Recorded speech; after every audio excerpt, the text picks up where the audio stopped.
مدینہ منورہ کے مضافات میں ایک جامع مسجد کے خطیب کی ایک خوبصورت بیٹی تھی جو جامعہ میں پڑھتی تھی۔ ایک دن وہ جامعہ سے واپس گھر آئی۔ گاڑی سے اترتے وقت ایک لڑکے نے اس کا چہرہ دیکھ لیا۔ لڑکی بہت حسین و جمیل تھی۔ لڑکے کو پسند آئی۔ اس نے پتہ کیا لڑکی خطیب صاحب کی بیٹی تھی۔ لڑکے نے اسی دن سے صف اول میں نماز پڑھنے کا اہتمام شروع کیا۔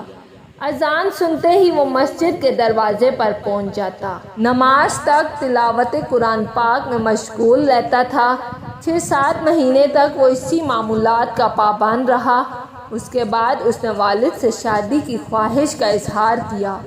والد نے کہا ٹھیک ہے دیکھ لیں گے مناسب رشتہ۔ اس نے کہا کہ لڑکی میں نے دیکھ لی ہے۔ والد کے پوچھنے پر اس نے خطیب صاحب کی بیٹی کے بارے میں بتایا۔ اس نے کہا یہ تو بہت اچھی بات ہے، امام صاحب سے ملتے ہیں۔ عمائدین محلہ کے ساتھ امام صاحب کی خدمت میں حاضر ہوئے۔ امام نے لڑکے کے بارے میں پوچھا۔ انہوں نے اسی لڑکی کی طرف اشارہ کیا۔ خطیب نے لڑکے کی دینداری کو دیکھ رشتہ لڑکی سے مشورہ کرنے اور رضامندی ظاہر کرنے پر قبول کیا۔ چنانچہ رشتہ طے ہوا۔ 6-7 ماہ بعد شادی ہوئی۔ شادی کے کچھ عرصے بعد لڑکے نے نماز پڑھنے میں سستی شروع کی۔ 1-2 ماہ بعد لڑکے نے داڑھی کاٹ دی۔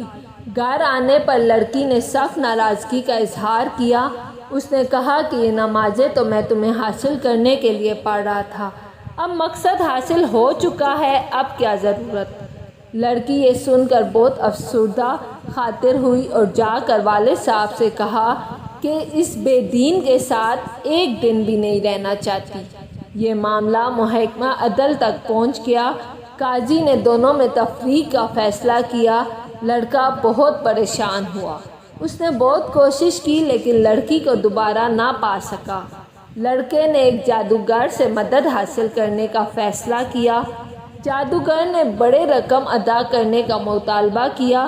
لڑکے نے سارے پیسے پیشگی ادا کیے۔ کچھ دن گزرنے کے بعد جادوگر نے مزید پیسوں کا مطالبہ کیا۔ لڑکے نے فی الفور وہ بھی ادا کیے اور کہا کہ کام ہو جانا چاہیے، پیسوں کا فکر نہ کریں۔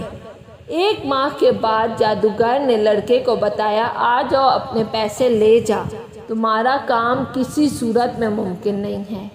جب وہ لڑکا جادوگر کے کمرے میں پہنچا تو جادوگر ایک بڑا چاقو ہاتھ میں لیے کھڑا ہے۔ لڑکے نے حیرت زدہ انداز میں پوچھا یہ کیا کر رہے ہو؟ جادوگر نے کہا مجھے قتل کر دو ورنہ 2 قتل کر دیے جائیں گے۔ لڑکے نے کہا میں یہ نہیں کر سکتا لہٰذا میرے پیسے دے دو۔ اس نے پیسے دے دیے۔ لڑکا پیسے لے کر بھاگنے لگا۔ دراصل پولیس والے نے لڑکے کو پریشان حالت میں بھاگتے ہوئے دیکھ کر گرفتار کر لیا۔ پیسے ضبط کر لیے۔ لڑکے کے توسط سے پولیس جادوگر تک پہنچ گئے۔ جادوگر نے پولیس کو کہا مار ڈالو، میں مرنے والا ہوں، مجھے وہ نہیں چھوڑیں گے۔ پولیس نے دونوں کو قاضی کے پاس لے گئے۔ قاضی کو جادوگر نے پوری کہانی سنائی کہ ہم استمداد بالشیاطین کے ذریعے جادو کا عمل کرتے ہیں اور کامیاب ہو جاتے ہیں، لیکن اس لڑکی پر جب میں نے یہ عمل کیا اور شیطانوں سے مدد حاصل کرنے کی کوشش کی تو اس گھر کے حفاظت پر فرشتے مامور تھے۔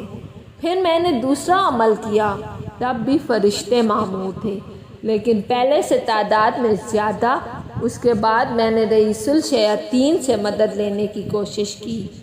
اس بار جب وہ گھر کے پاس گئے تو وہاں جبرائیل امین کھڑے تھے۔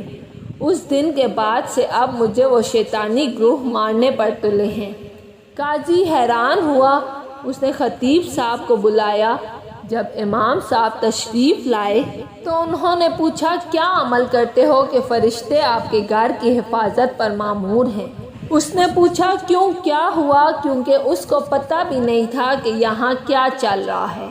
جب انہوں نے امام صاحب کو پوری کہانی سنائی تو خطیب صاحب نے کہا کہ ہمارے گھر میں صبح روزانہ سورہ بقرہ کی تلاوت ہوتی ہے، اور جس گھر میں سورہ بقرہ کی تلاوت ہوتی ہے اس پر جنات اور شیاطین اثر نہیں ہوتا۔